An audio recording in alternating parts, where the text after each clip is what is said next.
Guys, we had a very heated Senate hearing today that happened. I want to show you this clip of Markwayne Mullin because he blows up at Tim Kaine. Tim Kaine had just delivered all these comments about how Trump is doing a terrible job with foreign policy and how historically he's done an awful job with foreign policy. He tries to blame all of Biden's failures on Donald Trump. Markwayne Mullin has enough. Blows up, guys. He starts out a little bit calm. Like, you could tell he's trying to keep himself like calm. Watch the whole speech, guys. It's about 5 minutes long. Mullin, you can tell, gets very emotional, very heated, guys. He says some powerful things. I want to take some time here because it wasn't where I was planning to go, but I just can't allow my colleagues on the other side to just spew 100% mistruths constantly and then play into the fear of the American people. And I'm just going to start first of all with our national security issues. National security issue one is our national debt. And our national debt is now costing us more to just pay interest than we spend on our military. That's a huge national security risk. And so at what point do we start making cuts? And people want to start talking about cutting 5,400 jobs out of the DOD as a whole when they have 950,000 employees, and we're talking about less than 0.5% of the workforce. Where do we start cutting? We're spending trillions of dollars with agencies that are not unfunded, and you're going to tell me we don't have the ability to cut some employees when underneath the Biden administration it was bloated and there's not room to cut? When a company is going underwater, you do have to take a look at the workforce. I don't want to suggest that our country is going underwater, but if we continue this path, we will. And I commend President Trump and those that he has put in place to actually make hard cuts. Making cuts are difficult. It's tough. But when are we supposed to start if we don't start now? The previous administration wasn't willing to do that. And then, as the senator that just asked questions wanted to bring up the Afghanistan withdrawal, brother, that's very, very close to me. That hits home. And you're going to lay the withdrawal on President Trump and say it was his fault? The disastrous withdrawal came 100% from the Biden administration, and American lives were left behind and are still dying because of it. And Americans' lives were lost during the withdrawal. And you're going to sit there with a straight face and try to say that it was President Trump's fault? When the Biden administration, and all of us know this because we were briefed on this, that the Biden administration threw out the entire withdrawal plan that the Trump administration had and decided to go their own way. And man, wasn't that great.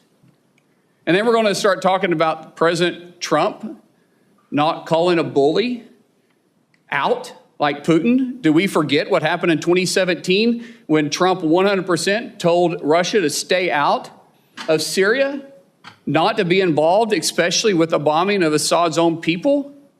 And when they did, President Trump within 30 minutes took out the airfield that they operated out of, destroyed it, and then took back the airspace. And we had the airspace in Syria all the way up until Biden took office and we gave it back to Putin.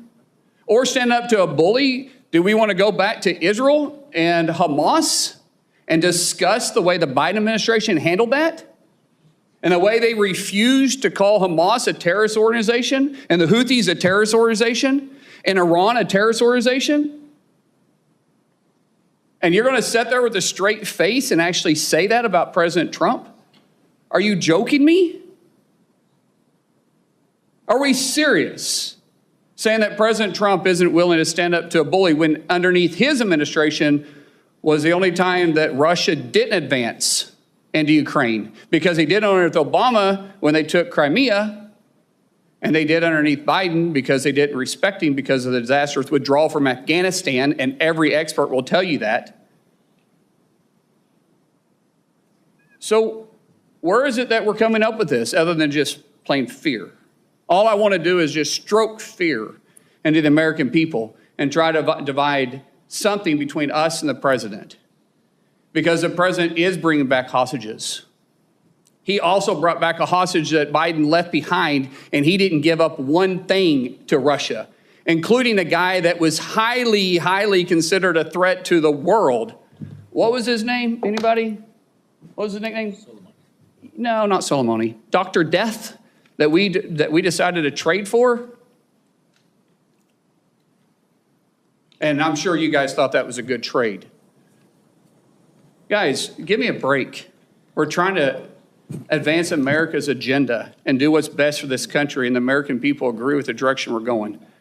Okay, guys, before we dive into this explosive Senate hearing moment that just happened today, make sure to hit that thumbs up like button. It helps more people see this video, helps out with the YouTube channel. Guys, I appreciate it. I couldn't do it without you. If you're new here, hit the subscribe button. Join our community, guys. We do conservative news breakdowns that you won't get from the mainstream media. That's what this channel is all about. Okay, Mullin calls out Kaine and the left for rewriting history, misrepresenting Trump's leadership. Now, under Trump, Russia did not advance into Ukraine. Under Biden, Putin took full advantage. Trump directly warned Russia about Syria, and he took decisive action. Biden, all you got from Biden was weakness and retreat. Weakness and retreat. Why do Democrats constantly push this narrative when the facts show otherwise? Mullin, he shuts down the false claim that Trump caused the Afghanistan withdrawal disaster. Did you see him as he got a little bit heated there, a little bit emotional? Because Trump had a plan. Biden scrapped it. He went his own disastrous way, leaving Americans and allies behind. The world saw Biden's incompetence, and that emboldened our enemies. How can they still defend Biden's withdrawal strategy when it costs lives and global credibility? Mullin highlights a major issue that gets ignored all the time. Our crippling national debt is a direct security risk. We now spend more on interest than we do on our entire military budget. When he said that, my mind was blown, guys.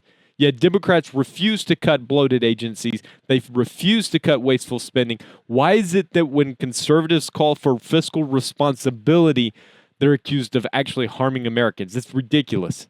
Mullin slams the Biden administration for refusing to call Hamas, the Houthis, and Iran what they are, and that is terrorists. Trump held Iran accountable. Biden, he let them continue funding attacks. The left talks about human rights while ignoring how weak leadership empowers terrorist regimes. How can the White House claim to support Israel while refusing to take a strong stance on Iran-backed terrorism? Absolutely ridiculous. Trump made it clear to Putin, Iran. He made it clear to China where America stood. Biden projected weakness. That's why Russia, China, Iran all made aggressive moves under Biden's leadership. Mullin shreds the idea that Trump wouldn't stand up to global threats when history proves the opposite. Guys, let me ask you this. Did you feel safer under Biden's foreign policy, or do you think America is stronger under Donald Trump? Let me know what you think down in the comments, guys. This was one of the most fiery Senate hearings that we've seen in a while. I just wanted to show you that one little clip because I thought it was a powerful moment. And Mullin wasn't about to let the lies slide. But what do you think, guys? Do you agree with Mullin? Or do you think the Democrats have a case here? Drop a comment down below. Let's talk about it, guys. And guys, if you love this kind of content, consider becoming a channel member because it supports our work and you also get exclusive content. Anyway, guys, thanks for watching. I'll see you in the next video. You'll have a good one.